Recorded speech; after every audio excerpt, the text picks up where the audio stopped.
daya tahan komitmen finansial, komitmen keuangan, yang satu lagi mengenai daya tahan fisik kita.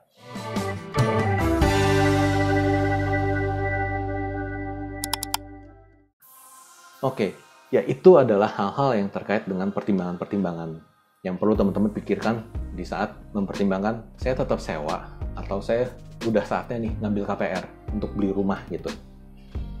Nah, berikut ini adalah plus minusnya untuk sewa. Kalau plusnya yang paling jelas adalah fleksibel. Nggak suka dikit sama tempatnya atau kantornya berubah gitu, kita mesti pindah kantor atau bagaimana, itu ya mudah sekali dan bisa dilakukan dalam hitungan hari, langsung efektif gitu. Kita langsung bisa, pindah gampang gitu. Tapi minus-minusnya apa aja sih? Nah, minusnya ini kebanyakan kalau kita nyewa itu kebanyakan pasti mensyaratkan bayar uang sewanya itu sekitar 6 bulan sekaligus atau 1 tahun. Kalau bayarnya bulanan biasanya itu dikenakannya lebih mahal. Plus kalau misalnya bayarnya bulanan, sejujurnya pasti akan ada bonus tambahan ya, dalam tanda petik ya deg-degan gitu ya. Kalau misalnya telat bayar sampai seminggu atau 2 minggu ya siap-siap bisa diusir. Nah itu kan nggak enak juga ya. Nah selain itu kita harus tahu bahwa di saat kita menyewa itu kan kita ada naruh uang deposit juga ya. Jadi kalau seandainya nih ada barang yang rusak, ya itu kan kita harus tanggung jawab gitu. Dan satu hal lagi mengenai sewa adalah segala sesuatu yang kita bayarkan itu sifatnya hanya menjadi biaya gitu. Jadi nggak ada wujudnya apa-apa. Jadi sekali uangnya keluar, selesai, keluar. Nggak ada bentuknya, nggak ada jadi apanya gitu. Berbeda dengan kalau kita ngambil KPR. Kalau kita ngambil KPR, itu otomatis kan itu sebenarnya punya kita ya, rumahnya gitu. Memang kita masih ngutang sama bank, kita masih bayar terus angsuran ke bank gitu. Tapi di satu sisi secara atas nama rumahnya adalah rumah kita gitu. Jadi apa yang kita bayarkan otomatis itu menjadi sesuatu yang mengurangi utang kita dan meningkatkan porsi kepemilikan kita atas, dalam tanda petik ya, porsi kepemilikan dalam tanda petik untuk rumah tersebut gitu. Nah, selain itu positifnya adalah kalau kita sampai nunggaknya sebulan, 2 bulan, atau mungkin sampai 3 bulan lah gitu, itu bank juga nggak langsung otomatis serta-merta langsung keluar dari rumah ini, kamu nggak boleh tinggal lagi di sini gitu. Nggak seperti itu. Jadi bank itu sendiri ada prosedurnya sendiri untuk melakukan eksekusi rumah itu seperti apa gitu. Kecuali kalau misalnya rumah developer ya, kalau rumah developer ada kemungkinan nih 3 bulan berturut-turut terus itu diminta keluar gitu. Kenapa? Nah ini ada kaitannya dengan kondisi buyback developer. Itu ada di video lain yang sudah pernah diulas. Nah, teman-teman bisa nonton videonya lagi kalau misalnya mau dapetin pengetahuan yang lebih jelas tentang itu. Nah, oke, balik lagi. Nah, terus apa dong? Itu kan dari tadi kan positifnya mulu tuh soal beli rumah pakai KPR gitu. Nah, minusnya apa?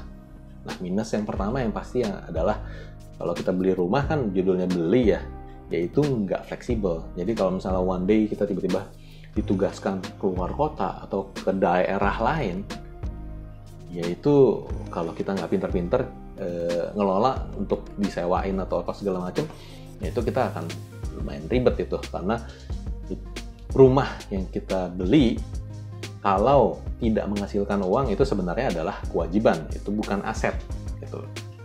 Jadi ada hal yang mesti dipertimbangkan juga. Kalau memang pekerjaannya sifatnya masih ada kemungkinan untuk dipindahkan ke luar kota atau kemana, nah itu teman-teman boleh pertimbangkan, kayaknya better saya sewa dulu deh gitu. Dan saya sambil nabung, sambil mengalokasikan uang sebaik mungkin. Nanti pada saatnya udah cukup settle, saya udah yakin kayaknya nggak akan banyak geser-geser lagi nih lokasi kantor lah atau apa segala macam. Nah ini saatnya saya beli gitu. Bisa seperti itu. Minusnya lagi adalah kemungkinan besar kan jaraknya jadi jauh tuh dengan pusat aktivitas. Nah ini yang bikin kita mesti sangat berhati-hati di saat awal kita memutuskan membeli properti. Karena kalau jaraknya itu lumayan panjang dan ternyata nih kita merasa bahwa kayaknya ini rumahnya kurang pas deh buat saya. Wah, itu hati-hati tuh. Lama-lama akan sering tuh, akan ada bisikan-bisikan yang bilang, tuh kan, salah kan, lu beli rumah di situ, salah kan. Lama-lama nyesel dan ya itu akan bisa mengubah banyak hal gitu. Jadi hati-hati, dan buat kita, kalau kita mau benar-benar beli rumah, benar-benar pertimbangkan dan persiapkan, nggak cuma uangnya tapi mentalnya juga. Oke, demikian pembahasan kali ini tentang sewa versus KPR. Saya nggak menyarankan mana yang lebih baik, mana yang lebih mendingan, karena saya bukanlah penganut dalam aliran sewa ataupun penganut dalam aliran mesti KPR dikit-dikit. Enggak, saya adalah penganut realistis. Jadi kalau misalnya kenyataannya memang menunjukkan bahwa kita belum sanggup untuk memiliki komitmen jangka panjang, mencicil KPR dan segala macam, kita masih sering banyak bolongnya, masih banyak kelemahan, ini itu, kita harus beresin dulu itu. Enggak serta-merta, aduh saya mesti ngambil KPR nih, kapan lagi, jangan punya pikiran seperti itu. Kenapa? Karena kalau sudah komitmen dengan KPR dan tiba-tiba nanti atau ada sesuatu hal yang teman-teman belum perkirakan dengan baik, kan ini konsekuensinya adalah bisa jadi parah gitu. Dan saya nggak kepengen teman-teman ngalamin konsekuensi yang parah tersebut, karena itu mengerikan sekali gitu. Oke, sampai di sini dulu informasinya, semoga bermanfaat dan sampai ketemu di episode berikutnya.